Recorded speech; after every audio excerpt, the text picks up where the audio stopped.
অসম গ্ৰন্থমেলাত সৃষ্টি প্ৰকাশৰ গ্ৰন্থ উন্মোচন। অসম গ্ৰন্থমেলাত সৃষ্টি প্ৰকাশনৰ 12খনকৈ গ্ৰন্থ উন্মোচন কৰা হয় উপেন্দ্ৰনাথ শৰ্মা সোঁৱৰণী সভাগৃহত।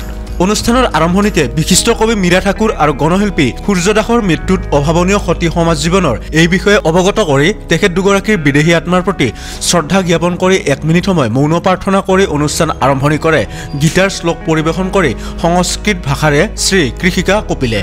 উন্মোচিত গ্ৰন্থসমূহ ক্ৰমে চম্পক শৰ্মাৰ নিৰ্বাচিত নাট্য সংকলন, জ্বলা বৰাৰ এখন উপন্যাসৰ কাহিনী বিচাৰি, প্ৰিয়ংকা গগৈৰ অকণিয়ে পোহা মানুহ, ৰফিকুল হুছেইনৰ গোপনৰ অন্তেশপুৰ, প্ৰতিভা বৰকাকতিৰ অনিৰুদ্ধ, ডক্টৰ দিলৱাৰা বেগমৰ গোৱালপাৰা, কিৰণ চক্ৰৱৰ্তীৰ অষ্টসুৰুজৰ ৰং, সুপ্ৰতিম বৰুৱাৰ উল্লেখযোগ্য দিনৰ দিনলিপি, যজ্ঞৰাম নাথৰ কীৰ্তনৰ সাধু, মামনি ডেকাৰ গান্তি আদি, ৰুকিয়া বেগমৰ অনুধাৱন আৰু পূৰবী বৰাৰ বৃদ্ধ পনিষদ। অনুষ্ঠানত কবিতা পাঠ আৰু গীত পৰিৱেশন কৰে শিশু ৰক্তৎপল এন ৰায় আৰু উজ্জ্বলজ্যোতি তালুকদাৰে। সৃজনা শৰ্মাই গীত পৰিৱেশন কৰে আৰু অনুষ্ঠানটিৰ আঁত ধৰে মানসজ্যোতি দাসে। আনহাতে উক্ত অনুষ্ঠানত শতাধিকৰ ওপৰত গ্ৰন্থপ্ৰেমী উপস্থিত হৈ সৃষ্টি প্ৰকাশকক উৎসাহিত আৰু অনুপ্ৰাণিত কৰে।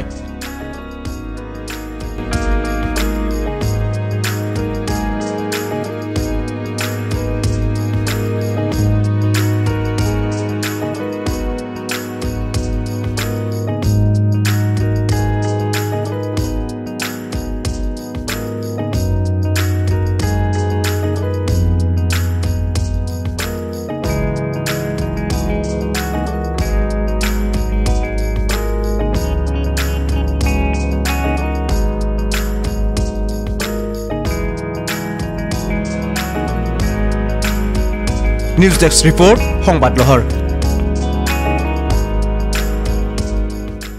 অসম গ্ৰন্থমেলাত খানাপাৰাৰ গুৱাহাটী সৃষ্টি প্ৰকাশৰ 12খন গ্ৰন্থ আজি উন্মোচন কৰা হয়। এই 12খন গ্ৰন্থৰ উন্মোচকসকল হৈছে একাদিক্ৰমে আৰু গ্ৰন্থকাৰসকল হৈছে বিশিষ্ট নাট্যকাৰ, পৰিচালক, অপ্ৰতিদ্বন্দ্বী অভিনেতা, ভ্ৰাম্যমান পৃথিৱীৰ শ্ৰীযুত চম্পক শৰ্মাদা আৰু তেখেতৰ নিৰ্বাচিত নাট্য সংকলনটো উন্মোচন কৰিছে বিশিষ্ট অভিনেতা, মঞ্চ আৰু বোলছবিৰ অভিনেতা শ্ৰদ্ধাৰ শ্ৰীযুত উপকূল বৰদলৈদেৱে। আৰু ইয়াত উপস্থিত আছে বিশিষ্ট কবি, কাব্য ঔপন্যাসিক শ্ৰদ্ধাৰ নীলিম কুমাৰ দেৱ। তেখেতে এখন গ্ৰন্থ উন্মোচন কৰিছে। শ্ৰদ্ধাৰ শ্ৰীযুত পুষ্পাঞ্জলি গোস্বামী, তেখেতে এখন গ্ৰন্থ উন্মোচন কৰিছে। আমাৰ শ্ৰদ্ধাৰ বিশিষ্ট শিল্পী, গীতিকাৰ, সুৰকাৰ শ্ৰদ্ধাৰ সমৰ হাজৰিকাদেৱ আছে, শ্ৰদ্ধাৰ শোভা হাজৰিকা বাইদেউ আছে। তেওঁলোকে অনিৰুদ্ধ নামৰ প্ৰতিভা বৰকাকতি এখন গ্ৰন্থ উন্মোচন কৰিছে। এইদৰে একাদিক্ৰমে শ্ৰদ্ধাৰ উৎপলা বৰুৱা বাইদেউ, ডক্টৰ দীপকজ্যোতি বৰুৱা মহাশয় আৰু শ্ৰীযুতা নন্দিতা বৰঠাকুৰ, শ্ৰীযুতা প্ৰতিভা দেউৰজা, শ্ৰীযুত দেৱপ্ৰসাদ তালুকদাৰ আৰু কৰুণাধাৰাৰ গুৱাহাটীৰ সম্পাদক আৰু কৃষি বিভাগৰ উপ সঞ্চালক শ্ৰীযুত মানৱজ্যোতি দাসদেৱে এখন গ্ৰন্থ উন্মোচন কৰে।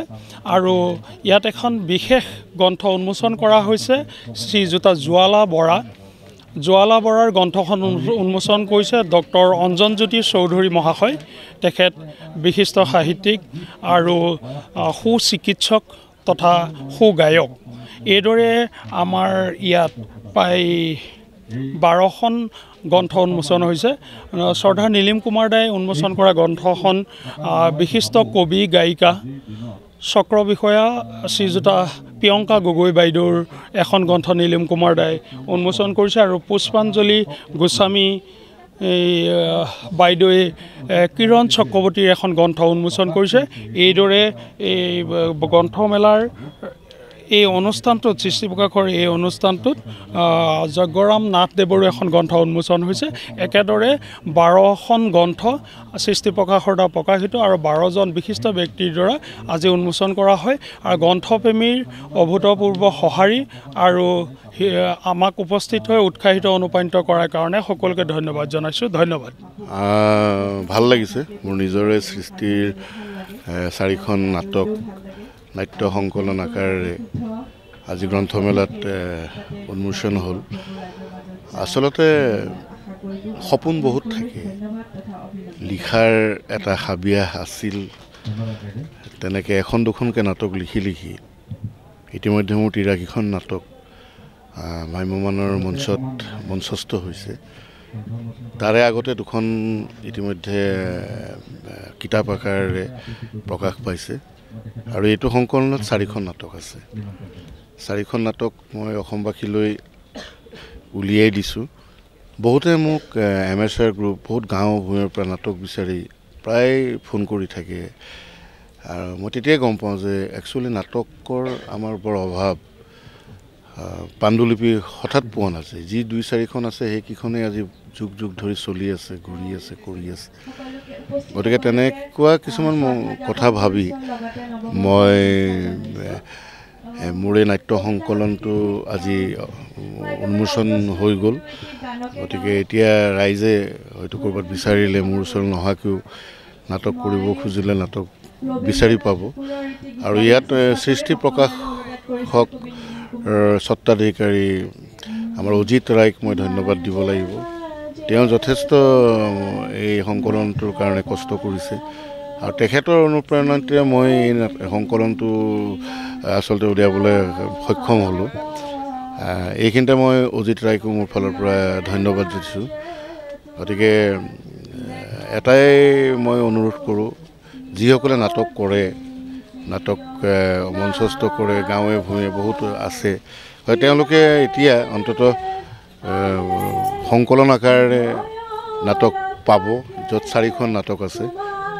গতিকে তেখেতসকলক মোৰ ফালৰ পৰা এটাই ধন্যবাদ দিছোঁ। তেখেতসকলে নাটক বিচৰাৰ বাবেহে মই আজি সংকলনটো ৰেডি কৰিবৰ কাৰণে আগবাঢ়ি আহিছিলোঁ আৰু সেয়া আজি সফল হ'ল। সৃষ্টি প্ৰকাশনৰ দ্বাৰা 12খনকৈ কিতাপ উন্মোচন হ'ল। এইটো এতিয়া আমাৰ এই সময়ত এটা অতি শুভ বাৰ্তা, এইকাৰণে যে আজি চৌদিশে ইমান অন্যায়, অবিচাৰ, হত্যা, লুণ্ঠন, গোটেই দুঃসময় চাৰিওফালে, যুদ্ধ, বিগ্ৰহ, সন্ত্ৰাসবাদৰ ইমান হাল্লাগোল্লা, তাৰ মাজত এখন কিতাপৰ জন্ম হোৱাটো আমাৰ কাৰণে অতি শুভ বাৰ্তা। আমি আজিকালি কোনো টিভি চেনেল খুলিলেই আমি ভাল বাতৰি নাপাওঁৱেই। য'ত দুৰ্যোগ চাৰিওপিনে বাতৰি কাকতখন মেলিলেই ভাল বাতৰি নাপাওঁৱেই। তাৰ মাজত এখন কিতাপৰ জন্ম হোৱাটো গতিকে আমাৰ মানুহৰ কাৰণে এটা স্বস্তিৰ নিশ্বাস। তাতে আকৌ কবিতাৰ কিতাপখন মানে উন্মোচন হৈছে। বহু কবিতাৰ কিতাপ, নাটকৰ মানে বিভিন্ন ধৰণৰ প্ৰসংগৰ কিতাপ ইয়াত উন্মোচন হৈছে। গতিকে এয়া আমাৰ কাৰণে অতি শুভ বাৰ্তা, কাৰণ এই কিতাপৰ মাজতে যদি আধ্যাত্মিকতা জীয়াই আছে। কাৰণ আজিকালি মন্দিৰ মছজিদত কোনো ধৰ্মত আধ্যাত্মিকতাটো নাই। যদি আমি আধ্যাত্মিকতাটো বিচাৰি পাব পাৰোঁ, কিতাপৰ পাত মেলিলেই পাব পাৰোঁ। গতিকে মই সকলোকে কিতাপ পঢ়াৰ কাৰণে অনুপ্ৰাণিত কৰিছোঁ যে সকলোৱে কিতাপ পঢ়ক, কিতাপ পঢ়ি মোবাইলৰ পৰা অকণমান আঁতৰি থাকক। মোবাইল যেতিয়া নাছিলে, জন্ম হোৱা নাছিলে, তেতিয়া মানুহে কিতাপৰ প্ৰতি বেছি আকৰ্ষণ আছিল, কিতাপৰ লগত সম্পৰ্ক আছিলে। আমি কিতাপখন গাৰুৰ কাষত কিতাপ ৰাখিছিলোঁ, এতিয়া গাৰুৰ কাষত কিতাপ নাথাকে। এই মোবাইলে কিতাপখন খেদি পঠাইছে। গতিকে মোবাইলটো অকণমান আঁতৰাই আমি যদি আকৌ কিতাপৰ ওচৰলৈ যদি যাওঁ, তেতিয়া অতি আনন্দৰ কথা হ'ব। মানুহক কিতাপৰ মানে এই যে কিতাপৰ প্ৰকাশন গোষ্ঠীবিলাকৰ এই যিটো ব্যৱসায়ো আমি ব্যৱসায়টোকো আমি মানে ঠিকে ৰাখিব পাৰিম আৰু এচাম মানুহৰ সেইটো হ'ব। তাৰ উপৰি আমাৰো বৌদ্ধিক বিকাশ হ'ব। কিন্তু মোবাইল ফোনে আমাৰ কোনো বৌদ্ধিক বিকাশ কৰিব নোৱাৰে। আজি খুব ভাল লাগিছে এই গ্ৰন্থমেলাত সৃষ্টি প্ৰকাশনৰ 12খন কিতাপ উন্মোচন হৈছে। তেখেতে প্ৰকাশ কৰা আমাৰ অজিত কুমাৰ ৰায়, তেখেতে এটি অতি আদৰণীয় কাম কৰিছে আৰু বৰ কষ্টকৰ কাম এটা তেওঁ আগবঢ়াই নিছে। আমাৰ লিখকসকলক এটা সাহস দিছে। গতিকে এইটো খুব ডাঙৰ অৱদান, কিয়নো আজিকালি কিতাপ এখন বহুত খৰচ আছে, বহুত কষ্টকৰ, বহু ধৰণৰ টেকনিকেল কথা থাকে। এখন কিতাপ আমি লৈ পেলাই খুব ভাল পাওঁ, এখন কিতাপ হৈ গ'ল, কিন্তু সেইখন সম্পূৰ্ণ কৰি ৰাইজক দাঙি ধৰাটো কিমান কষ্টকৰ কাম সেইটো আমি বুজি পাওঁ আৰু প্ৰকাশকসকলেহে বুজি পায়। বহুত কথা আছে, খৰচ আছে, মানুহ বহুতে সহায় কৰিব লাগে। তেনেকৈ তেখেতে খুব শিল্পী আমাৰ লিখকসকলক আগবঢ়াই তেখেতে মানে এইটো নিজে আয়োজন কৰি নিজৰ কষ্টৰে এইখিনি আগবঢ়াই নিছে তাৰ কাৰণে তেখেতক মই ধন্যবাদ জনাইছোঁ আৰু আজি মই যিখন কিতাপ ইয়াত উন্মোচন কৰিবলগীয়া হ'ল সেইখনৰ প্ৰতিভা বৰকাকতি লিখা গতিকে ভূপেনদাৰ জীৱনৰ ওপৰত লিখা সৰু ছুটিকৈ তেখেতে কষ্ট কৰি তেখেতে ভূপেনদাৰ জীৱন কাহিনীটো তেখেতে লিখিতভাৱে ধৰি ৰাখিছে প্ৰকাশ কৰিছে এইটো তেখেতলৈ মোৰ আন্তৰিক শুভেচ্ছা জ্ঞাপন কৰিলোঁ আৰু ধন্যবাদ জ্ঞাপন কৰিলোঁ যে ভূপেনদাৰ ওপৰত এজন ব্যক্তিৰ ওপৰত তেখেতে এখন উপন্যাস সৰু উপন্যাস এখন ৰচনা কৰি পেলাই ৰাইজৰ আগত দাঙি ধৰিছে গতিকে মই আজি উন্মোচন কৰিবলৈ পাই মই নিজকে ধন্য মানিছোঁ তেখেতৰ এই কিতাপখন ৰাইজে আদৰি লওক এয়ে মোৰ কামনা আৰু সৃষ্টি প্ৰকাশনৰ যিখিনি কিতাপ 12খন কিতাপ আজি এই বছৰ এই গ্ৰন্থমেলাত উন্মোচন হ'ল সকলো মই লিখক সকলোকে মই মোৰ আন্তৰিক অভিনন্দন জনাইছোঁ আৰু যিসকল উন্মোচক আছিলে তেখেতসকলক মই মোৰ আন্তৰিক শুভকামনা যাচিছোঁ তেখেতসকলো আগবাঢ়ি আহি পেলাই আজি ইয়াত আজি প্ৰেক্ষাগৃহত আহি পেলাই কি গ্ৰন্থপ্ৰেমী ৰাইজৰ আগত দাঙি ধৰিলে তেখেতসকলকো মই মোৰ আন্তৰিক অভিনন্দন জনাইছোঁ